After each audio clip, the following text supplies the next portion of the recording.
Hey guys, Caleb with Nebraska Farm Boy here. How you guys doing? You guys know that I don't generally do farm updates. I'm more of the, not really a vlogger, more of a standard video style kind of guy.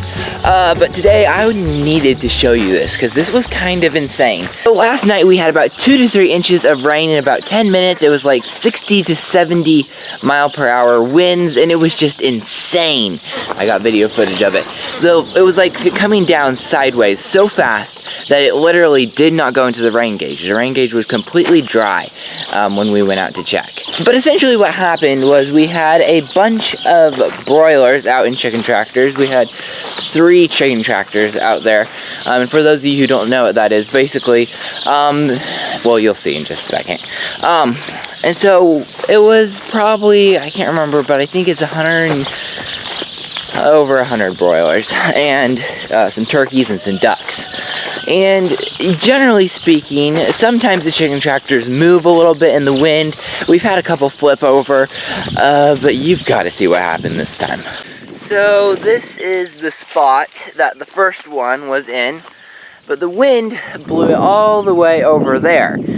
Now this one actually fared the best of all of them. We'll actually be able to fix this one up. As you can see, basically, it was flipped over when we got here, and so we flipped it back up. The whole front is torn up, but that's not the most remarkable one.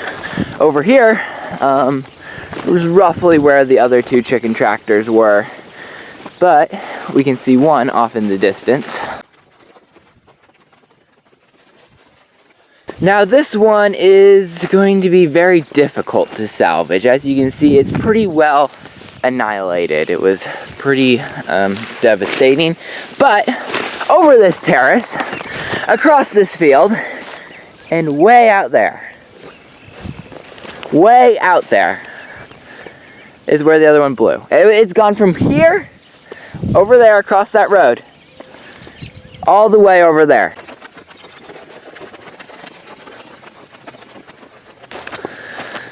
Ouch. Being the guy who put that together, that's kind of sad, seeing it in such disarray. It did not handle flying. It was not an aircraft. It's okay, we'll get it all fixed up. However, we did need the rain. We've actually got 4 inches, well, more than that, maybe 5-6 inches. Yeah, probably about 6 inches in the last month. We were basically in a, on a scale of 1 to 10, with 1 being the most severe, we were in a number 2 drought up to that point. Kind of sad, because it kind of put us behind a little bit, but that's okay. That's farming, you know, you take your losses, you get your gains. That's why nobody gets rich on farming. Over here, we've got our pond. And as you can see, it's slowly starting to fill back up. Generally speaking, there'd be water all through here. In fact, I go down here,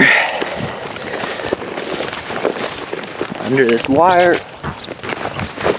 about here, where I'm standing, I would be underwater. I should be underwater right here. Well, I might not quite be. This is where we always used to love to swim, because you always knew that it never was too deep, there was no rocks or anything, so this was our swimming area. So about here, I would generally be underwater, but it's high and dry, and it was even drier, but as we go this way, my jeans are getting soaking wet. Alright, here we are, we ran into some water. So yeah, slowly filling up the pond again, so that's a good thing. The question would become, what happened to the chickens? So actually, the crazy thing is, we didn't lose a single chicken through all of that. Now, they didn't fly with the chicken tractors. They all just stayed in place. We came out there and they were wet. We thought they were all gonna die, but actually, to the best of my knowledge, we did not lose a single one. So that was pretty cool. They were just all huddled out there miserable. I'll show you them here in just a second. So here they are, all alive and well. They're pretty much all dried off. The ducks, of course, had no problem with the rain. They were furious that we brought them in. They were not happy at all. All right, so I reckon that's pretty much it for our little update, I guess. It's not really an update because I've never done a first update, so I guess we'll just say a little bit in the life of a farm boy. So, without any further ado, this is Nebraska Farm Boy, and we'll see you next time.